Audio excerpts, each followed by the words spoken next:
Natalie Parker stood at the altar in $100,000 of white silk, surrounded by 300 guests who had flown in from 6 countries and stared at a phone screen that read simply, "I can't do this. I'm sorry."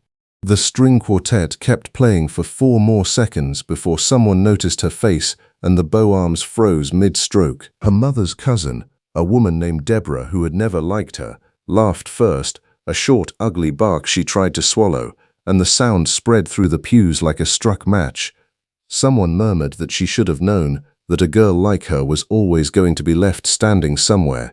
Natalie's knees went soft. The flowers in her hands felt suddenly enormous, absurd, a joke she was still holding. That was when a man she had spoken to exactly once in her life, at her uncle's charity dinner 8 months earlier, rose from the 4th row and walked straight up the aisle toward her. Dr. Michael Harrington moved the way surgeons move, unhurried and certain, as if the room belonged to him and everyone in it was simply late to understand that. He stopped a foot away, took her cold hand in his, and said the words loud enough for every guest to hear, "Marry me instead. Right now. Say yes." The church went silent in a different way this time, stunned rather than cruel, and Natalie, ruined and reckless and past caring what anyone thought, said yes before she had finished deciding to. 3 weeks later she was living in his glass and steel penthouse above the city, and the fantasy had already curdled into arithmetic. Her father's hospital bills were still due on the 15th. Her mother's rent was 2 months behind. Natalie had quit her exhibit design job the week of the wedding and had nothing to return to, no dignity left to salvage from the wreckage of that Saturday. She was scraping coins from an old coffee tin for the subway when Michael found her at the kitchen counter one evening. Ledger open, jaw tight.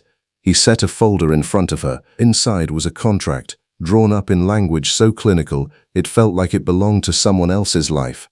18 months. A public, convincing marriage. In exchange, her family's debts erased and a monthly stipend that made her hands shake when she read the number. He needed a wife to satisfy the terms of his grandfather's estate and to quiet a board that distrusted an unmarried surgeon with too much control. It was, he said, simply a transaction between 2 people who each needed something the other could provide. There were terms, he told her, and they were not negotiable. No questions about his past. Separate bedrooms, always. No touching beyond what a camera required. And if either of them ever said the word love and meant it, the arrangement ended immediately. No severance, no exceptions. Natalie signed her name beneath his. The performances began almost at once. Galas and hospital fundraisers and dinners with men who called Michael by his first name and looked at Natalie like she was a rounding error. She learned to laugh at the right moment, to rest her hand at his elbow like it had always lived there. At a winter gala in her 3rd month as his wife, his palm settled at the small of her back to guide her through a crowd, and she felt his fingers tremble, just slightly, just once, before he pulled them away like he'd touched something hot. Neither of them mentioned it.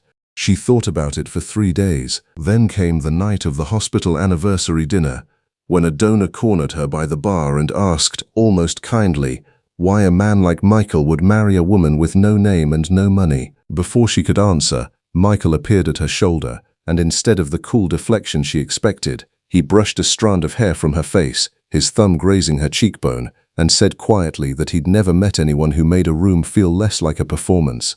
The donor smiled and walked away satisfied. Natalie stood very still. Michael's hand dropped like it had been burned, and he excused himself to find a drink he did not want. The near miss came on a Tuesday, rain against the penthouse windows, both of them half asleep on opposite ends of the same sofa after a brutal week at the hospital. She dozed against his shoulder without meaning to, and when he glanced down at her, his hand rose almost on its own, smoothing her hair back from her forehead with a gentleness that undid her more than any gala performance ever had. Her eyes opened. For one full breath, neither of them moved. Then he was on his feet, apologizing, blaming exhaustion, retreating down the hallway before she could say a word. Vitisig, Madurivernin. Michael collapsed in his own operating room, a bacterial infection he'd been hiding for days behind sheer stubbornness, and it was Natalie who sat beside his hospital bed through the night, gripping his hand, terrified in a way that had nothing to do with contracts or clauses. When he woke at 3 in the morning and found her there, he didn't pull away. He simply looked at her the way no clause could explain, and murmured, half delirious, that he was glad it was her face he saw first. She was still holding his hand when his assistant burst into the room at dawn, pale and breathless, holding up a phone with a headline already spreading across every gossip site in the country. The photograph on the screen wasn't from any gala. It was from years ago, long before Natalie, and it explained exactly why Michael Harrington had needed a fake wife in the first place.